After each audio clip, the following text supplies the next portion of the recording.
Nicolás Maduro did not begin his life in palaces. He did not rise through elite schools or powerful families. He drove a bus through the streets of Caracas. He listened more than he spoke. And for years, no one imagined his name would one day be known around the world. But history does not always choose the obvious figures. When a nation is built around a single leader, the question is never who follows but who survives when that leader is gone. Maduro was not the face of a revolution. He was its shadow. And when power suddenly became vacant, that shadow stepped forward. What followed was not a moment, but a process. A slow transformation marked by loyalty, control, crisis, and endurance. Some see him as a symbol of resistance. Others see him as the architect of collapse. But beyond opinions, beyond ideology, there is a story. A story of how an unlikely figure reached the highest office of a nation, and how power, once obtained, reshaped everything around him. This is not a story about heroes or villains. It is a chronicle of power, pressure, and consequence. This is the life of Nicolás Maduro. Nicolás Maduro was born in Caracas, Venezuela, in 1962, at a time when the country was still defined by oil wealth, political stability, and a fragile democratic balance. Venezuela was not yet the nation it would later become. Oil money flowed, institutions appeared strong, and the future, at least on the surface, seemed predictable. Maduro's family background placed him firmly within the working and lower middle class. There were no political dynasties, no elite connections, no inherited power. His father was a union leader, and his mother worked in education. Politics was not discussed as ideology, but as daily reality: labor, rights, and survival. This environment mattered because in Venezuela, long before the rise of Chavez, class identity shaped political loyalty. Maduro grew up in a city marked by sharp contrasts. Modern neighborhoods stood beside poverty-stricken areas. Opportunity existed but unevenly distributed. For many families like his, the state was not an abstract institution. It was something that either protected you or ignored you. This perspective would quietly follow him for decades. Caracas in the 1970s and 1980s was a city of contradictions. On one side, it was the capital of one of Latin America's richest oil nations. On the other, it was a place where inequality grew beneath the surface. Political parties dominated public life. Democracy functioned, but trust in it slowly eroded. For young people coming of age in this environment, politics did not feel inspirational. It felt distant. Maduro did not grow up dreaming of power. He grew up observing how power affected ordinary lives. And those observations were shaped not in universities or government halls, but in streets, public transport, and labor spaces. Unlike many future political figures, Maduro did not follow a clear academic or elite path. His education was inconsistent, marked by changes and interruptions. He showed interest in political ideas, but not through formal channels. And instead, he absorbed them through activism, conversations, and exposure to labor movements. At a young age, he became involved with leftist youth organizations, influenced by regional revolutionary figures and socialist thought that circulated across Latin America. This was not uncommon. During this period, Cuba, Marxism, and anti-imperialist ideas still carried symbolic weight for many young activists. But Maduro was not a theorist. He was not known for intellectual leadership or ideological originality. What distinguished him was something quieter. He listened. He stayed close. He remained present. The Venezuela of his youth was approaching a breaking point. By the late 1980s, economic pressures mounted. Public trust collapsed. Protests erupted. The most significant moment came in 1989, when economic reforms triggered massive unrest across the country. The state responded with force. Hundreds were killed. For an entire generation, this moment reshaped the relationship between citizens and power. For Maduro, it reinforced a core belief. The system did not protect everyone equally. And that belief would later align perfectly with the political movement that would define his life. At this stage, Nicolás Maduro was still far from national politics. He was not a leader, not a public figure, not a decision maker. But his environment had done something crucial. It had positioned him emotionally and socially to recognize opportunity when it appeared. Because when systems collapse, those who understand instability often survive it better than those who trust permanence. Maduro was learning, slowly, how proximity mattered more than prominence. And soon, his environment would place him closer to power than anyone expected. Nicolás Maduro's formative years were not shaped by privilege or academic distinction. They were shaped by routine, discipline, and proximity to ordinary life. His education followed a nonlinear path. There were interruptions, changes, periods where formal schooling gave way to practical experience. This mattered because it placed him outside the traditional profile of political elites who rose through universities, think tanks, or party hierarchies. Maduro was not trained to lead through theory. He was conditioned to observe, adapt, and endure. As a teenager and young adult, he gravitated toward collective spaces rather than individual ambition. Unions, worker groups, political circles built around loyalty rather than debate. These environments reward different skills. Not brilliance, not charisma, but presence. To stay, to listen, to remain useful. Maduro learned early that influence often comes not from speaking the loudest, but from being constantly available. During these years, he became increasingly exposed to leftist ideology, particularly currents influenced by Cuban revolutionary thought and Latin American socialism.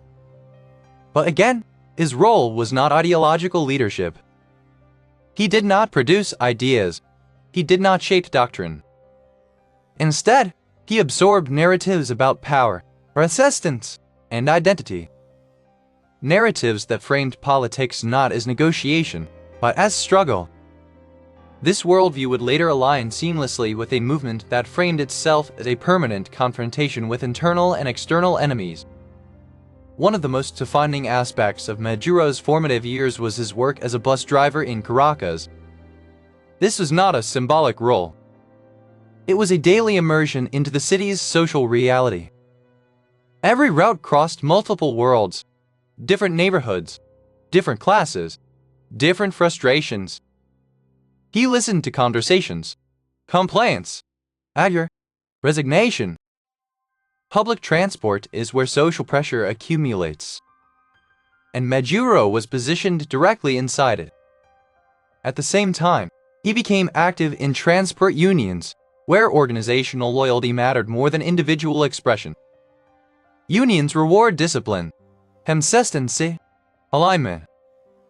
They also train individuals to operate within hierarchies, to respect authority, and to maintain internal cohesion under pressure.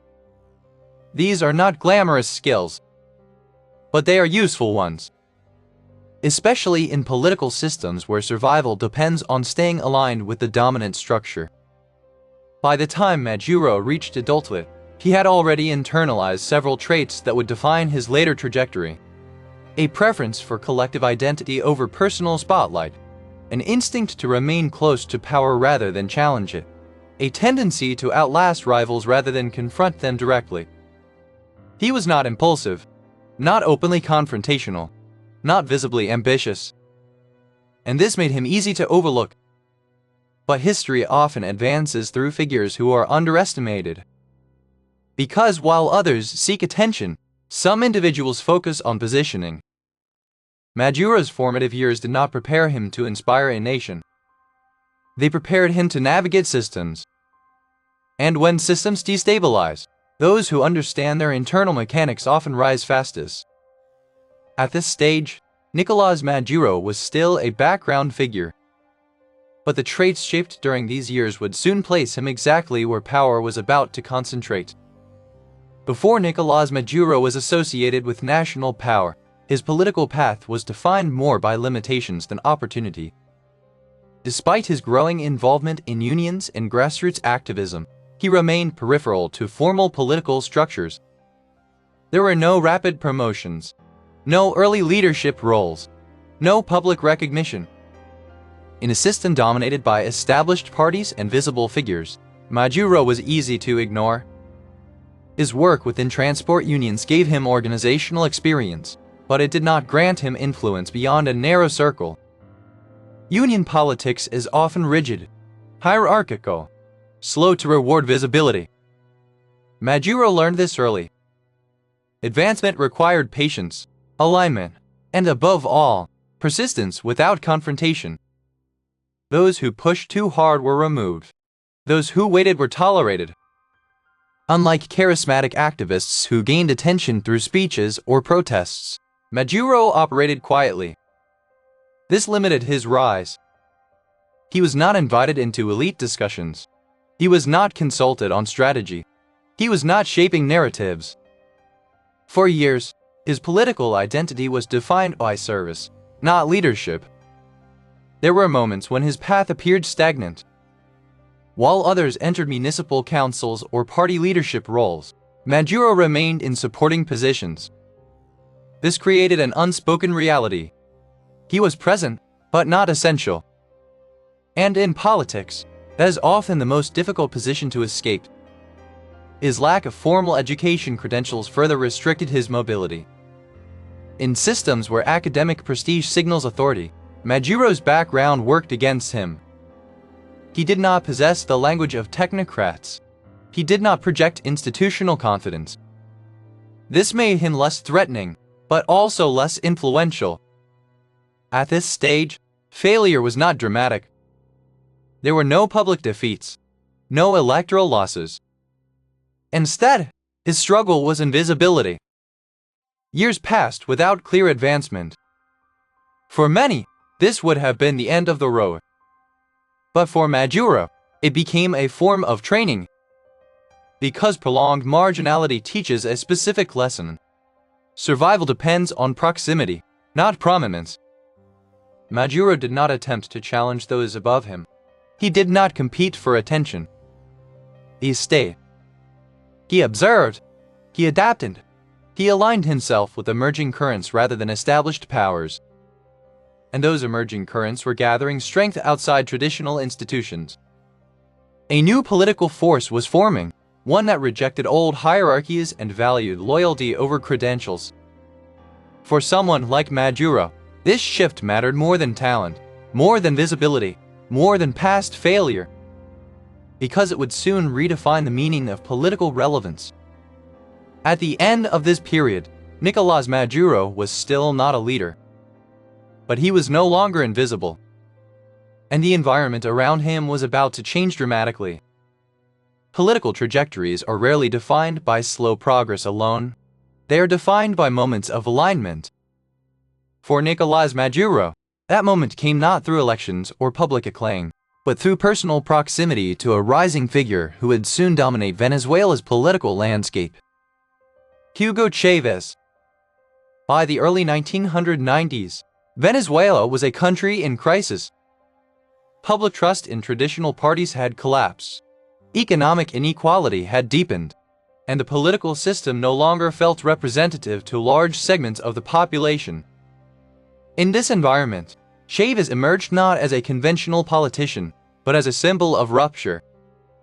A military officer who openly challenged the existing order, he spoke in the language of grievance, identity, and national betrayal. For many, he represented danger. For others, redemption. Maduro encountered Chávez before power made him distant. At a time when Chávez was still building networks, still assembling loyal supporters, still searching for individuals who would remain aligned under pressure. Maduro was not impressive in the traditional sense. He did not bring intellectual authority. He did not command crowds. He did not compete for influence. What he offered instead was unconditional proximity. This mattered because revolutionary movements do not prioritize brilliance. They prioritize trust. And trust is built not through visibility, but through consistency. Maduro stayed close. He followed instructions. He absorbed the movement's narrative. He did not question Chávez's authority. He reinforced it. As Chávez transitioned from outsider to political force, he needed individuals who could operate quietly, manage internal dynamics, and maintain cohesion behind the scenes. Maduro fit that role precisely. He became involved in organizing, communication, and coordination tasks that rarely attract attention, but are essential to power consolidation. When Chávez won the presidency in 1998, the political environment shifted instantly. Loyalty became currency. History was rewritten in real time. And those who had been present before victory were rewarded after it. Maduro's earlier limitations, his lack of formal education, his absence of elite credentials suddenly became irrelevant. What mattered now was alignment. Chávez trusted Maduro. Not because of charisma, not because of ideology, but because Maduro had demonstrated something more valuable: reliability under uncertainty. In systems built around a central figure, the most important question is not who shines, but who remains. This relationship redefined Maduro's trajectory. He moved from the margins into the inner circle, from observer to participant, from background presence to political asset. Not publicly, not dramatically, but decisively. The defining turning point in Nicolás Maduro's life was not a speech, nor an election. It was being in the right place, with the right person, at the moment history shifted. And from that point forward, his rise would no longer depend on opportunity. It would depend on continuity. Once Hugo Chávez assumed the presidency, Venezuela entered a period of profound political transformation. Institutions were restructured, traditional power centers weakened, and a new political order began to take shape, one defined less by procedure and more by personal loyalty. Within this new system, Nicolás Maduro's position shifted rapidly. Maduro did not rise through popular demand. He was not elevated by public pressure or electoral momentum. He rose through appointment. Chávez placed him in roles that required trust rather than visibility, positions where discretion mattered more than public recognition. One of the most significant of these roles was Minister of Foreign Affairs. For an outsider, this appointment seemed unexpected. Maduro lacked diplomatic training. He had no international reputation, no academic background in foreign policy. But that was precisely the point. Chávez did not need a traditional diplomat. He needed a representative who would mirror his worldview without deviation. Maduro delivered that consistency. As foreign minister, Maduro became the external voice of the Bolivarian project. He defended Venezuela's political direction on the global stage.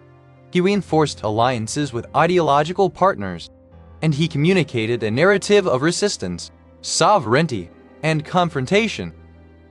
Not through eloquence, but through repetition. This role served a dual purpose. Externally, it positioned Maduro as a recognizable figure in international politics. Internally, it tested his reliability under pressure. Foreign policy is exposure. Mistakes are visible. Loyalty is constantly evaluated. Maduro passed these tests not by excelling, but by remaining aligned. As Chávez's health began to decline, the importance of internal trust increased. Power, once centralized, becomes fragile when continuity is uncertain. In this environment, Maduro's value grew. He was not a potential rival. He did not attract independent support. He did not threaten succession. He represented stability. Chávez began to rely on Maduro more heavily. Not as a replacement, but as an extension. Maduro was appointed vice president, placing him formally one step away from executive authority. This was not accidental. It was a calculated move within a system designed to preserve influence beyond a single individual. When Chavez publicly identified Maduro as his preferred successor, the announcement surprised many observers. But within the internal logic of the system, it made sense. Maduro embodied continuity without ambition, loyalty without independence, presence without competition. At this point, Nicolás Maduro's rise was no longer theoretical. It was institutional. He had moved from background organizer to central operator within the state. And when Chavez died in 2013, the structure he left behind did not collapse. It transferred. Maduro stepped into the presidency not as a revolutionary leader, but as a custodian of an existing order. An order built around centralized authority, controlled narratives, and personal loyalty. His rise had begun quietly years earlier. Now, it had reached its defining phase. When Nicolás Maduro assumed the presidency in 2013, he did so under conditions very different from those that had elevated Hugo Chavez. Chavez had risen through charisma and confrontation. Maduro inherited power through succession and uncertainty. His legitimacy was fragile from the beginning. The election that confirmed Maduro as president was narrowly won. The margin was slim, public confidence was divided, and the opposition questioned the results almost immediately. This was not a position of strength. It was a test. Maduro's response was not to broaden consensus. It was to tighten control. Because in systems built around centralized authority, weakness invites challenge, and challenge threatens survival. One of his first priorities was securing the loyalty of key institutions. The military, the judiciary, state-controlled media. These were not symbolic moves. They were structural. Control over institutions does not generate popularity, but it ensures continuity. Maduro also relied heavily on the political architecture left behind by Chavez. The ruling party remained dominant. Opposition forces were fragmented, and state resources were used to reinforce loyalty networks. In this environment, power did not flow upward from the population. It circulated inward among the aligned actors. As economic conditions deteriorated, public dissatisfaction increased. Shortages became visible. Inflation accelerated. Daily life grew more difficult. But rather than reforming economic policy, Maduro framed the crisis as external aggression. Sanctions, sabotage, foreign interference. This narrative served a purpose. It shifted responsibility outward and reinforced the idea that unity under pressure was necessary. Control of information became increasingly important. State media emphasized stability and resistance. Independent voices faced pressure. Public discourse narrowed. This was not sudden. It was incremental. And incremental change is harder to mobilize against. Politically, Maduro moved to neutralize institutional threats. When opposition forces gained influence in the legislature, executive authority expanded elsewhere. Alternative structures were created. Legal mechanisms were reinterpreted. The balance of power shifted steadily toward the presidency. At no point did Maduro attempt to replicate Chavez's charisma. He did not seek emotional connection.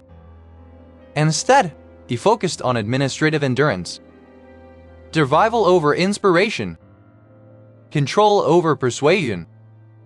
By the mid-2010s, Maduro had achieved something critical. He had outlasted early instability.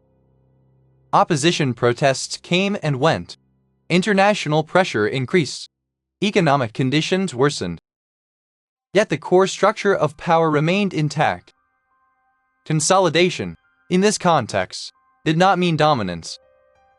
It meant resilience. The ability to absorb pressure without surrendering authority.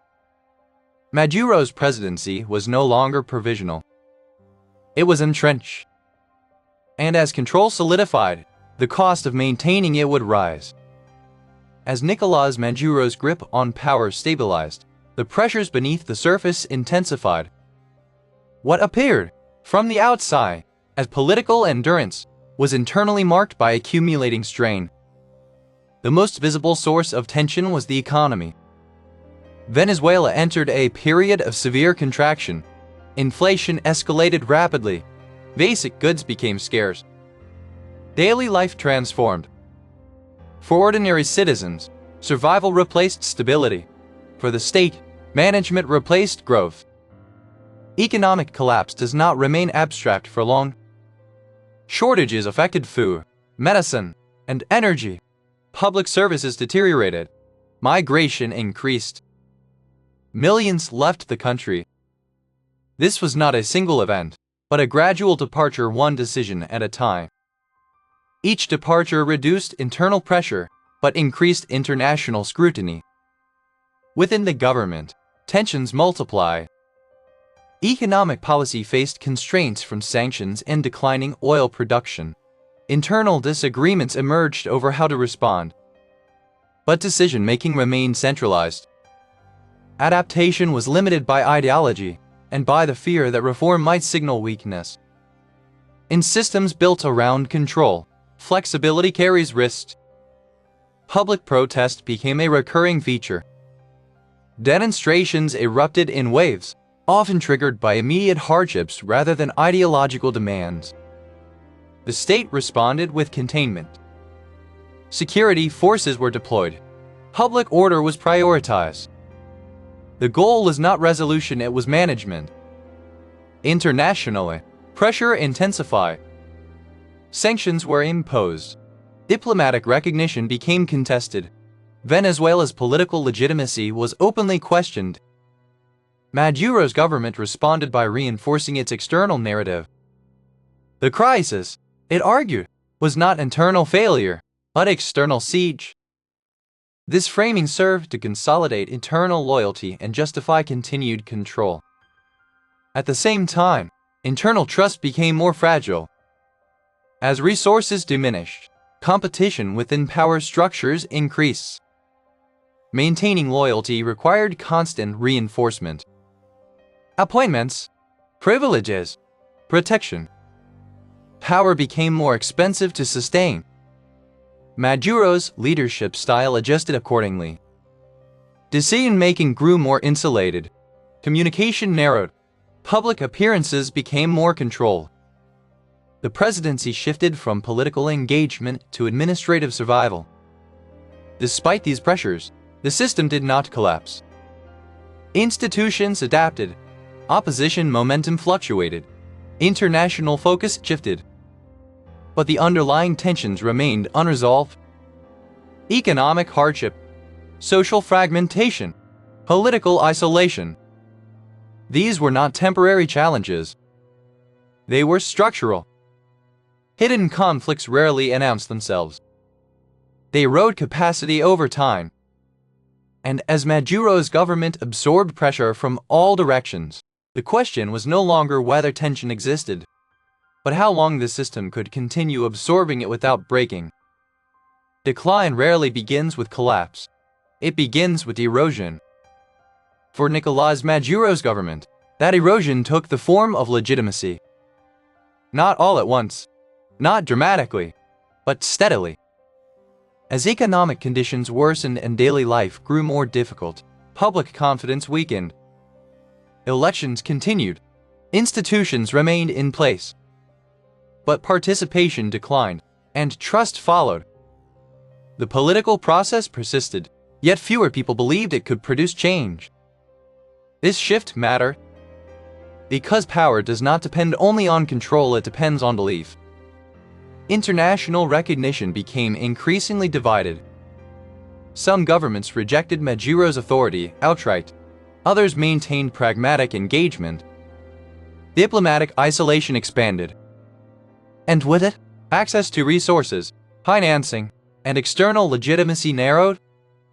This isolation did not immediately remove Maduro from power, but it constrained the system's ability to adapt. Migration accelerated. Entire communities emptied. Skilled professionals left. Families separated. This movement had a paradoxical effect. On one hand, it reduced domestic pressure. On the other, it amplified global attention. The crisis was no longer confined within borders.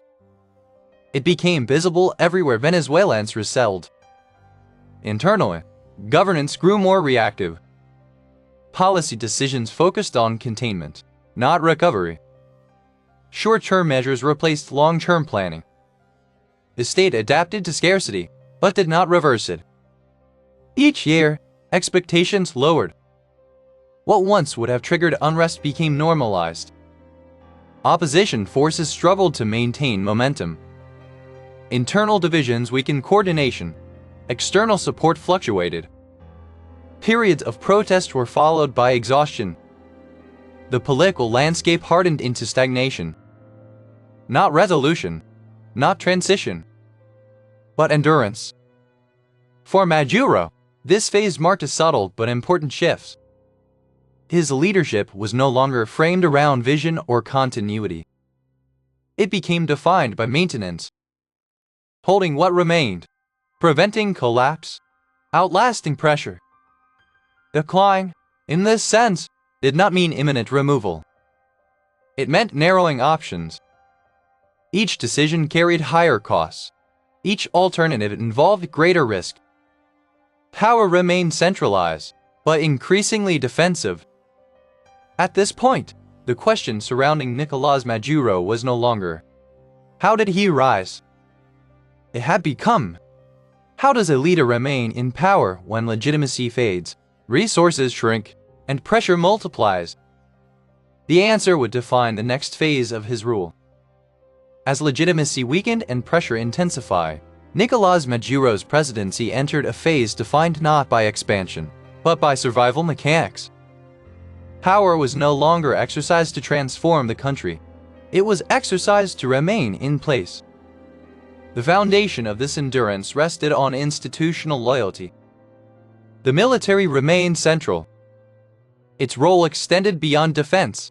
It became a stabilizing pillar within the political system. Appointments, economic participation, and influence ensured alignment. This was not unusual. In environments of prolonged crisis, military loyalty often substitutes for public consent. Political control was further reinforced through administrative fragmentation. Rather than relying on a single center of authority, the system distributed power across overlapping structures, parallel institutions, special committees, alternative legal mechanisms. This complexity served a purpose. It reduced the likelihood that any single challenge could destabilize the entire structure. Communication strategy also adapted. Public messaging emphasized continuity and resistance. The narrative remained consistent. Pressure was external. Hardship was imposed. Endurance was patriotic. This framing limited internal dissent by redefining opposition as threat rather than alternative. Economically, the state adjusted to scarcity. Informal mechanisms expanded. Dollarization emerged without formal policy. Local adaptations replaced centralized planning. These changes did not restore prosperity, but they reduced immediate collapse. The system became less efficient, but more flexible. Internationally, alliances were reconfigured. Traditional diplomatic channels narrowed, while alternative partnerships expanded. Engagement focused less on legitimacy and more on functionality. Trade, energy, security. The goal was not approval, it was continuity. Maduro's leadership style reflected this shift. Public appearances were calibrated. Decision-making became insulated. Risk avoidance replaced ambition. This was not passivity. It was containment. Despite constant pressure, the system endured. Not because it resolved underlying problems, but because it adapted to operating under permanent strain. For years, this adaptation proved sufficient. Power maintained under pressure does not look like authority. It looks like resistance to displacement. Maduro's presidency evolved into a structure designed not to inspire, but to absorb. Absorb criticism, absorb isolation, absorb decline. By this stage, the question was no longer whether Maduro could govern effectively. It was whether the system surrounding him had become too entrenched to move without rupture. And that question would shape how history ultimately evaluates his rule. Today, Nicolás Maduro remains in power in a country very different from the one he inherited. Venezuela no longer operates under the assumptions of abundance or stability that once defined it. Instead, it functions with an adaptation. The economy has partially stabilized in appearance, not through recovery, but through adjustment. Dollar transactions coexist with local currency. Informal markets operate alongside state controls. Daily life continues, but under new rules. Politically, the structure of authority remains centralized. Institutions still function, but their roles have shifted. Decision-making is concentrated. Opposition participation exists, yet operates within defined limits. The system prioritizes predictability over openness. Internationally, Maduro's position is complex. Some governments continue to reject his legitimacy. Others engage pragmatically. Diplomacy is no longer ideological, it is transactional. Energy, migration, and regional stability shape interactions more than political alignment. This has allowed the Venezuelan state to re-enter selective negotiations without fully resolving its political disputes. Domestically, public engagement has changed. Large-scale protests are less frequent, not necessarily because conditions improved, but because expectations narrowed. Many citizens have adapted their lives around limitation. Others have left. The social landscape has been reshaped by absence as much as by presence. Maduro's leadership now projects endurance rather than vision. Public messaging emphasizes continuity, sovereignty, and resistance. The tone is defensive, but stable. There are fewer promises, fewer projections. Governance focuses on maintaining functionality, not transformation. The political system no longer appears on the verge of immediate collapse. Nor does it show signs of fundamental reform. It exists in a state of suspension. Neither crisis nor recovery, neither transition nor resolution. At this stage, Nicolás Maduro is not defined by momentum. He is defined by persistence, by remaining in place through prolonged pressure, by adapting structures to constrain, by governing within a permanently reduced horizon. The present situation does not offer a clear conclusion. It offers continuity. And continuity, in itself, has become the defining feature of his leadership. Historical legacy is rarely decided in the present. It is shaped slowly, through consequence rather than intention. For Nicolás Maduro, legacy is inseparable from duration. Not because his rule transformed Venezuela in a single direction, but because it reshaped the country through prolonged strain. Under his presidency, Venezuela experienced one of the most significant periods of economic contraction in its modern history. Living standards declined, public services deteriorated, migration altered the nation's demographic structure. These outcomes were not the result of a single decision, but of accumulated choices made under pressure. History tends to measure leaders not by their explanations, but by their results. Politically, Maduro's rule reinforced a model of centralized endurance. Institutions adapted to survival rather than accountability. Power became insulated. Alternatives narrowed. This did not eliminate opposition, but it constrained its impact. The result was not stability in the traditional sense, but persistence without resolution. Internationally, Venezuela's position shifted from regional influence to isolation, and later to selective re-engagement. Its role in global affairs diminished, but its crisis became emblematic. A case study in how economic dependency, political polarization, and institutional fragility intersect. Maduro's leadership is often compared to that of his predecessor. But the comparison misses a critical distinction. Hugo Chavez reshaped Venezuela through confrontation and charisma. Nicolás Maduro governed it through containment and endurance. One expanded the system, the other maintained it under collapse. Future historians are unlikely to define Maduro as an innovator. They may define him as a custodian of decline, a leader who did not reverse the system he inherited, nor fully dismantle it. Instead, he adapted it to survive conditions it was not designed to withstand.